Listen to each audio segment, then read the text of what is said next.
ज्यादा मीनिंगफुल। जी।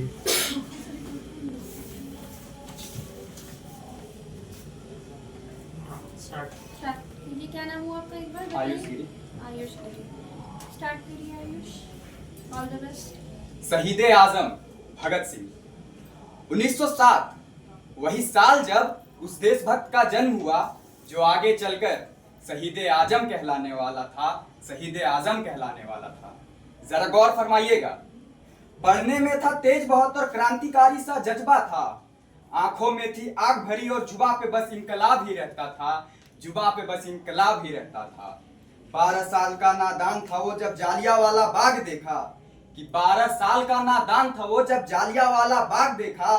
ठान लिया उस वक्त ही उसने ठान लिया उस वक्त ही उसने इसका मैं बदला लूंगा। इसका मैं बदला लूंगा। उम्र थी छोटी उसकी पर छोटे उसके ख्यालात नहीं। बोना चाहा बंदूक उसने मानी कभी भी हार नहीं। मानी कभी भी हार नहीं। खौल उठा रक्त उसका खौल उठा हाँ रक्त उसका चौरी चौरा कांड के बाद।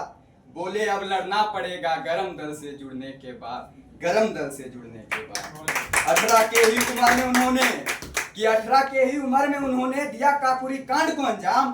बदकिस्मती से 2 साथी उनके पकड़े गए पर बदकिस्मती से 2 साथी उनके पकड़े गए पर मानी नहीं उन्होंने हार।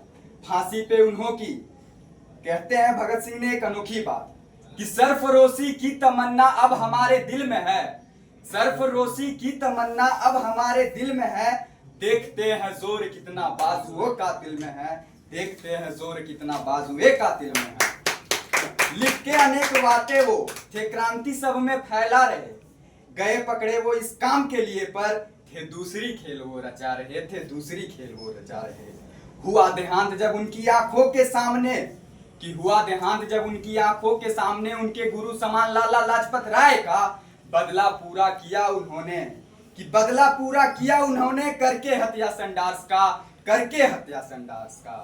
निडर था वो वीर बहुत मूंछों से ताव झलकता था निडर था वो वीर बहुत मूंछों से ताव झलकता था। उनकी हंसी और इनकलाब के नारे से सारे अंग्रेजों का दिल दहलता था। अंग्रेजों का दिल दहलता था।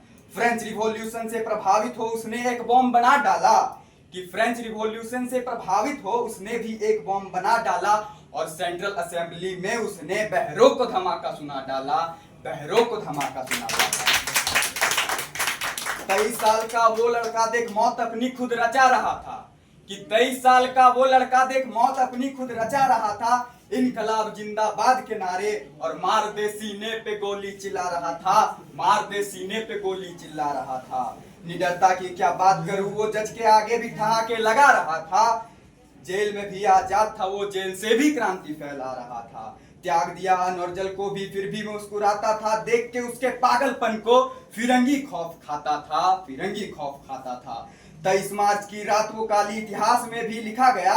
इनकलाब जिंदाबाद बोल के हंसते हंसते वो फंदे पे लटक गया।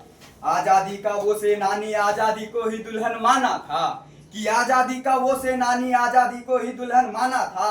शहीदे आजम बन के आजादी के लिए उसने प्राण अपना त्यागा था। प्राण अपना त्यागा था। आजादी के बारे में जब भी कोई शायर बताएगा सुखदेव भगत और गुरु तुम्हारा नाम हमेशा आएगा। सुखदेव भगत और गुरु तुम्हारा नाम हमेशा आएगा। इनके जज्बे को देखकर एक शायरी याद आती है। जरा गौर फरमाइएगा कि दुनिया में मिल जाएंगे आशिक कई दुनिया में मिल जाएंगे आशिक कई पर वतन से हंसी सनम नहीं होता।